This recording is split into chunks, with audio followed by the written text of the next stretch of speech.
entidad federativa, ya sabemos que México es una federación, que está conurbado con la Ciudad de México, que es el Estado de México, que es un estado de la República, está dirigido también por una mujer que acaba de ganar la elección por Morena el año pasado. De tal manera que, en efecto, es tiempo de mujeres en México. Y esto manda un mensaje de que debemos prepararnos para ese nuevo ciclo en toda América Latina. Pero, es Héctor, uno de los fíjate, elementos relevantes es importante. de este acontecimiento para el continente. Sí. Pero también en un momento en el cual México ha sido víctima de muchos casos de femicidios, ¿no? Ha sido un país afectado por esto, pero además afectado por la violencia, que fundamentalmente cobra víctimas. Bueno, la mujer ha sido víctima de la violencia en México en las últimas décadas, ¿no?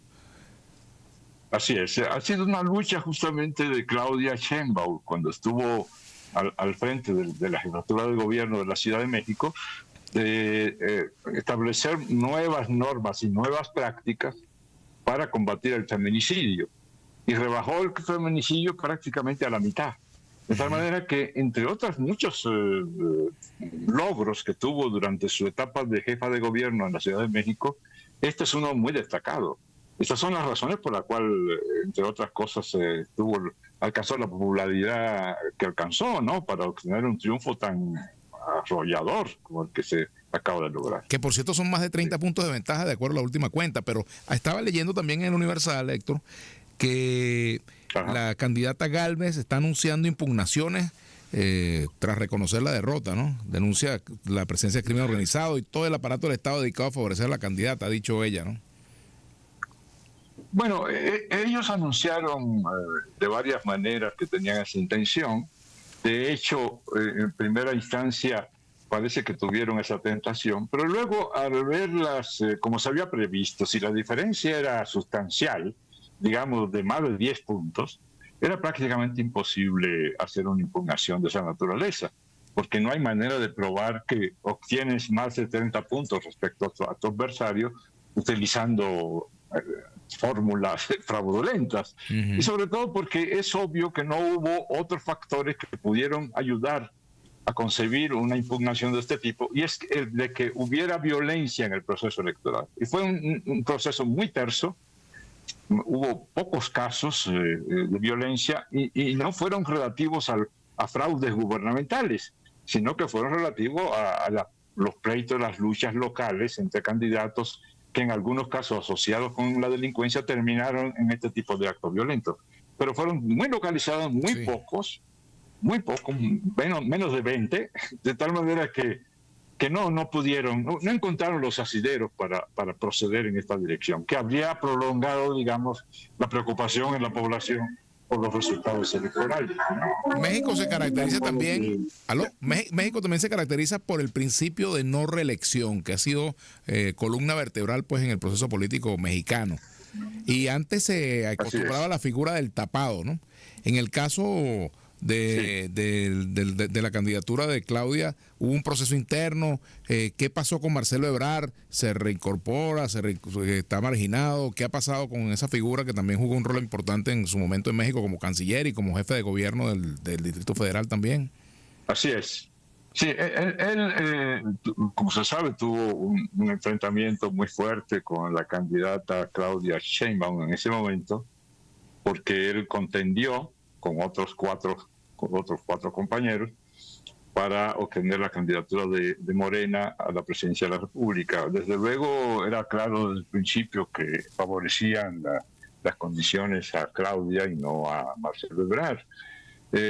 Se temió una ruptura porque él hizo declaraciones muy fuertes al principio, la llamó esa señora que se nos quiere imponer, cosas de este tipo, fruto, digamos, de las calenturas en los procesos políticos, ya conocemos esto, ¿no? Pero hubo un factor muy importante, y es que ya trae una larga tradición Andrés Manuel y la Cuarta Transformación en este asunto de cribar las diferencias y promover la unidad interna. Y aplicó con mucha inteligencia, mucha calma, mucha paciencia, Claudia, este procedimiento, y finalmente él terminó integrando. Ayer precisamente me lo encontré en el acto de celebración justo en el Hilton, aquí en la Ciudad de México. Lo saludé, platicamos brevemente, ya está completamente integrado, apoyando a la candidata, y seguramente será una pieza clave en el gobierno próximo, si no es que se mantiene en lo que fue el acuerdo, que también contribuyó a encontrar una salida. Es el hecho de que el que perdiera en ese acuerdo pasaría a ser el primer senador de la República, es decir, sería candidateado por Morena como senador. Por tanto, en este momento es el senador de la República, pero quizás se sea llamado para una actividad gubernamental. ¿Qué responsabilidad vas a tener tú aquí en adelante? ¿Piensas cumplir algún rol ejecutivo? ¿Vas a estar en el Parlamento? ¿Qué va a pasar contigo, Héctor Díaz Polanco? Bueno, yo ya termino ahora en el Parlamento, estoy en el partido, en el Consejo Nacional, tengo algunas responsabilidades ahí, y además yo quiero un poco volver y combinar la política como lo había hecho hasta hace 3 años, que empecé a ser diputado de la ciudad de México, el Congreso de la Ciudad de México, regresar a mi actividad académica, porque yo soy un político quizás, pero principalmente soy un académico, soy investigador de un centro de investigaciones en antropología, y ya quiero retomar ese asunto. De todas maneras, yo no he dejado de producir. De hecho, en un mes va a salir un libro mío, un breviario de Fondo de Cultura Económica, sobre temas de antropología e historia. O sea que en mi caso no hay esta angustia por tener, digamos, lo que llaman en México chamba, es decir, trabajo, encargos. Que trabajo tiene bastante. Tiene bastante. Héctor Díaz Polanco. Otra cosa que quiero conversar contigo tiene que ver con el impacto de este triunfo de Claudia Sheinbaum en América Latina y en la relación con Estados Unidos. Y, por ejemplo, el tema migratorio, que es otro tema que nos acogota mucho, ¿no? Sí. Bueno, son tres temas. Rápidamente, yo pienso que el impacto es muy importante en América Latina. En primer lugar, para detener estas especulaciones que de repente toman carta de criterio científico, que en este caso, no sé si recuerdas que por ahí, por lo menos 2015, empezó a decirse que el ciclo progresista había terminado por completo y que ya América Latina volvía a manos de la derecha. Bueno, llegó México en el 18 y mandó a parar, como se dice. De tal manera que eso inauguró un nuevo ciclo en el que luego estuvo Brasil, estuvo Colombia, Honduras, etcétera, lo cual demostró que esa era una teoría falsa. Ahora se ha estado hablando de una supuesta teoría científica que nos dice que casi hay una ley que nos condena a una vuelta de la ultraderecha en América Latina, que por supuesto está animada por el caso de Argentina con Milei, pero que carece de todo sentido, porque es este tipo de planteamientos que no consideran las matrices nacionales y sus diferencias para poder evaluar de qué se trata. En el caso de un país como México, con el proceso de transformación que ha estado impulsando la cuarta transformación, Andrés Manuel López Obrador, Morena, hay casi nula posibilidad de que la derecha pueda prosperar. De hecho, uno de los líderes más reconocidos en las reuniones de Milei, Vox y esta tendencia, quiso ser candidato a la presidencia, pues ni siquiera logró las firmas necesarias para ser candidato. Y es absolutamente marginal. De tal manera que el caso de México permite, digamos, concebir una especie de llamada de atención de este tipo de posicionamientos políticos que solo, a mi juicio, provocan confusiones. Yo creo que lo que sí se está lanzando como mensaje con este triunfo es que si hay un buen gobierno, si ese gobierno atiende a las necesidades de la gente y cumple sus promesas de mejorar las condiciones de vida de la gente, pues entonces la gente responde a la hora electoral, ¿no? Claro. Si no lo hace, por supuesto, llegará a la derecha a ocupar su puesto, como es obvio. Así es. ¿No? Pero la gente vota por buenos gobiernos. Así es. ¿Cómo es posible que se pensara que la gente iba a dar la espalda a la cuarta transformación si aumentó el salario mínimo en 118% neto? Es decir, descontando la inflación. Si además mantuvo el equilibrio económico, el peso más valuado que nunca. Tercero, con inversiones externas directas en el país por 25.000 millones en el último cálculo del trimestre que va, con condiciones de apoyo y protección a los más necesitados. Ese es el caso de los adultos mayores, todos tienen pensiones, se trata de pensiones de millones y millones de personas, incluyendo pensiones para 12 millones de jóvenes para que puedan estudiar. Cosa que yo le decía ayer a alguien que me entrevistaba, que cómo añoré esto, porque cuando yo era un joven que quería ir a la universidad, pues estuve en condición fallida mucho tiempo, porque no podía ni siquiera pagar el pasaje para ir a la universidad. Era una cosa terrible. Yo pensaba, si yo hubiera tenido estas becas de la Cuarta Transformación, mejor me habría ido, ¿no? De tal manera que se ha creado una condición en el país que se expresa en el hecho de que 5 millones de mexicanos salieron de la pobreza. Y el hecho de que el nivel, la escala de desigualdad del país disminuyó de 1 a 35 a 1 a 18. Es decir, es obvio que la gente siente esta condición nueva, digamos, de bienestar, del hecho de que se le toma en cuenta, de que se aplican políticas que no sean perniciosas para los sectores populares, etcétera, etcétera.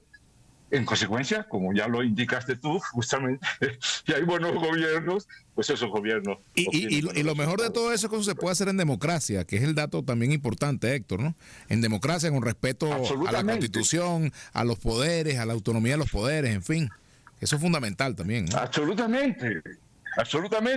Andrés Manuel ha insistido sistemáticamente desde el inicio. Con nosotros no hay violencia posible. Nosotros no rompemos ni una ventana.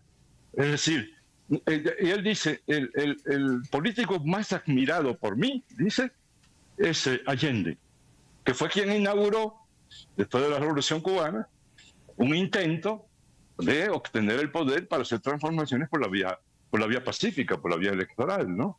No hay que olvidar que el que retomó finalmente en la puerta del siglo XXI esta línea y obtuvo un triunfo fue Hugo Chávez Frías, justamente, que toma posesión en 1999.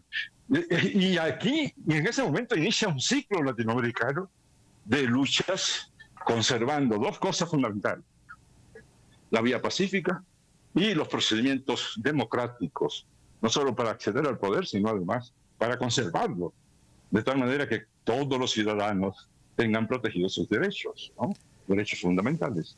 Héctor. Y en términos de la relación con Estados Unidos, yo espero que la presidenta ahora que sustituya a Andrés Manuel aplique la misma política de Andrés Manuel. Andrés Manuel tiene un principio básico que expresó desde el inicio, y es el de que la mejor política exterior es la política interior.